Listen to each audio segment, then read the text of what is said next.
Hi guys, I am in my second day of postpartum and I wanted to basically let you guys know like all the stuff that I'm doing for my postpartum recovery, anything from like what I'm eating, the products I'm using, and what I'm doing at home. So if this is something that you're interested in, then keep on watching to the end. If you enjoy content like this, then give it a thumbs up, click that subscribe button, and let's get into it.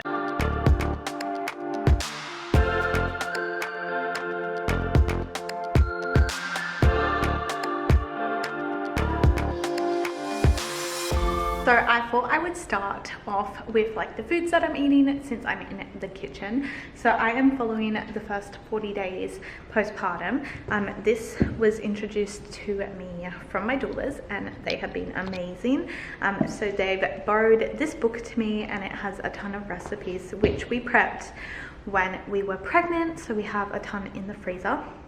But my doulas also just dropped off a bunch of meals, so I thought I would show you what they are and briefly explain to you guys about them. So right now I'm actually snacking on some coconut custard, and so the idea of the first 40 days is you eat like soft foods that are warming and nourishing to the body, and you want to warm the womb because, you know, it took 9 months warming it with a baby and then now it's empty. So we're doing lots of womb warming recipes. So most of the meals are consisted of like soft, moist, warm, wet ingredients, creamy and rich in fats and oils and protein. So a lot of them are like slow cooker congees, so soups with bone broths and rices. I only eat chicken and seafood, so we've been doing like salmon soups with like seaweed and chicken broths and all of that, and kind of like baby food. It's quite bland, but once you get used to it, it's actually really nice. The idea of eating these foods are not only to like nourish the womb, but it's also easy to digest as well. And we're basically trying to replenish the body. Yeah, so I thought I would just show you a handful of the meals that I'm having this week. And it's especially important the first 7 days, and I'm slightly contradicting myself here, but is to stay in bed as much as possible. So that's what I've been trying to do. But the boys are out and there's just a few things that I wanted to show you guys anyway. So the first one is this Nettle raspberry leaf tea. Then we have some congee. We also have some ghee, which we can add onto porridge and oats and chia seed pudding. We also have a chicken soup and then the coconut custard. So that is what I am trying to eat in the first few days. I also have some stuff in the freezer as well. So these are some goodies that I have been using, and this first one here is a herbal tincture, and it basically helps with the mother-baby bond. So you put 3 drops under your tongue a day, and it's a really beautiful herbal mixture made up of some of like the Australian bush herb. Yeah, it's meant to just like promote inner peace and healing. So that is something that I've been using. This next tincture is for after pain ease, and this is for those, yeah, after pain contractions, which I completely forgot how bad they actually were, or are, because I'm still having them. But I've been popping this into my tea, and it's meant to like help, yeah, just take away the pain in a holistic way. I actually use this like straight after birth as well, but this is a really great one that I have been really utilizing. This next herbal tincture is a womb warming elixir, and it is meant to help warm the womb, I guess. In Eastern medicine, the theory is that when the baby leaves the womb, it's left cold, and the idea is to nourish it with warming foods and teas and oils and elixirs, and herbal medicines. So that is what this one is meant to promote. In saying that, I also have been rubbing this womb oil on my tummy. So this is made of frankincense and sesame, black sesame, and it's meant to be a warming oil. So I've been rubbing that all over my body, and it's just really beautiful for self-care. This second last product that I've been using is a rose water, and it's just really nice. It's like not too strongly scented, so it's not going to affect baby, but it's just nice to like make me feel good. The holy grail, this is Nipple Balm cream, and it's made out of calendula and beeswax. And one thing that I underestimated was how hard it would be to feed a newborn again. I completely went into this thinking that it would be fine because Theo fed for 3.5 years, but I've had a bit of a struggle so far. So I'll also touch base on that because we had to get a lactation consultant out, which was like the next day after birth.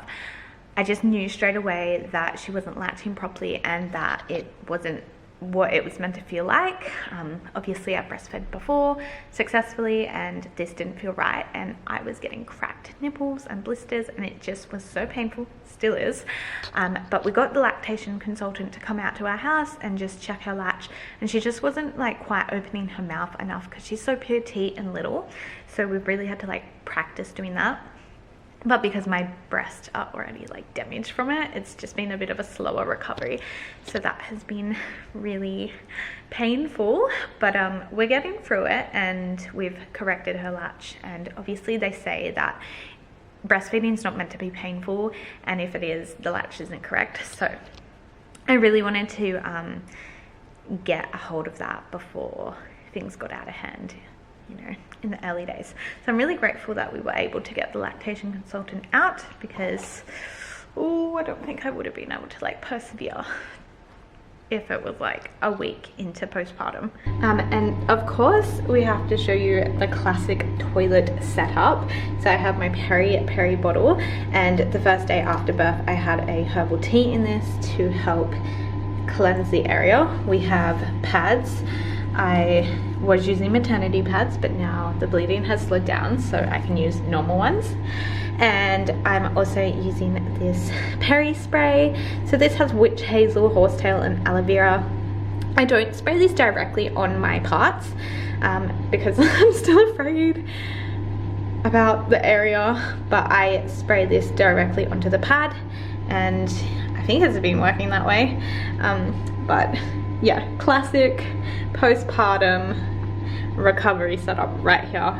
It's a must-have. Peeing and pooping after birth is very scary, and I don't feel like I could do it without this. Another thing that I've been implementing is lots of teas and waters. So obviously to breastfeed you need to stay hydrated, and I just like have my little drink bottle and tea station right next to me. So we also have our little postpartum tea set up. So this one is lavender, raspberry, and witch hazel, and it has calendula and Celtic salt and chamomile. This one's a chai tea, and then we're mixing it with manuka honey, and that is just meant to help warm the womb. So I didn't realize how much of a must-have it was to have a slow cooker until my doula brought us one. And this is just the best. I pop the congee or the soup in the slow cooker, and then I keep it on warm all day, and I just come to it, or like the idea is to get somebody to bring it to you, but Luca can't always be 100% attentive, so I'll just come and get my cup of soup and keep coming back to it all day, and I have a constant supply of nourishing postpartum food all day, and it's kept warm, and it's just great.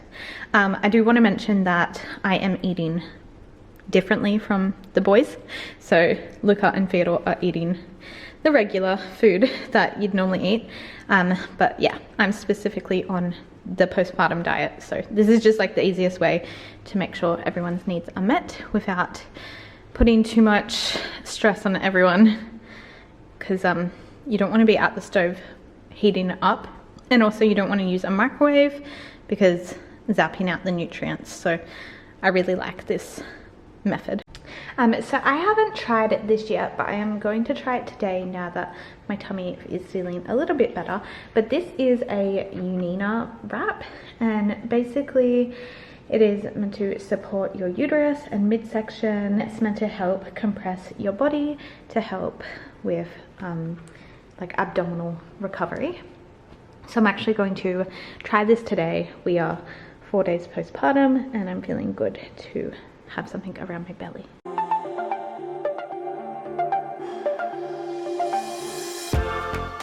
So I am just drinking my placenta smoothie. This is meant to help aid with postpartum depression. It's meant to help with your energy and your postpartum recovery, and it's also meant to help with milk supply. So this is a recipe that I'm going to share with you guys because it's delicious and you cannot even taste the placenta. We popped our placenta into an ice cube tray and froze it immediately, so there was no cross-contamination.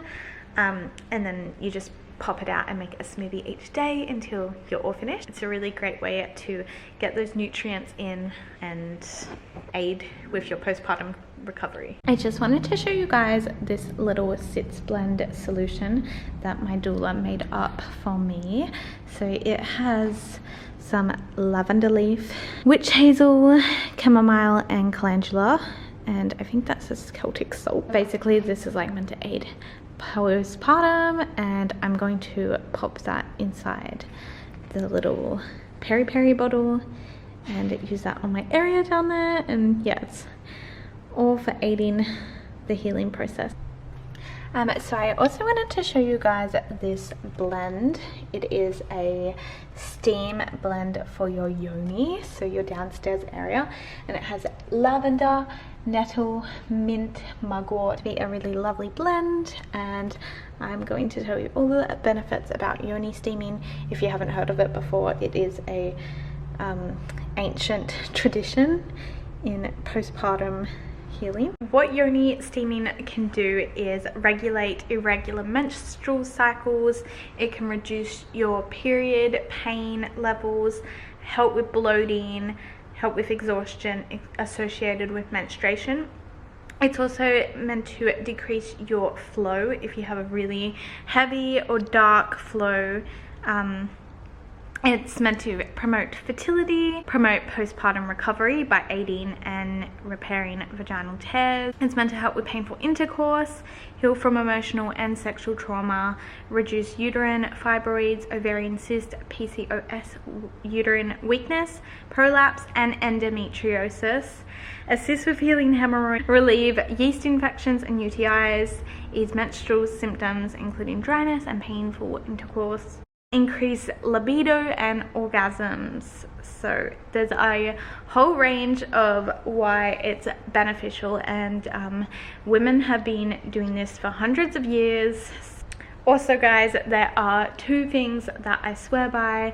The first is my eye mask, because it's really bright in our house and I need to sleep, so I of course really like that. And the next one is the haka.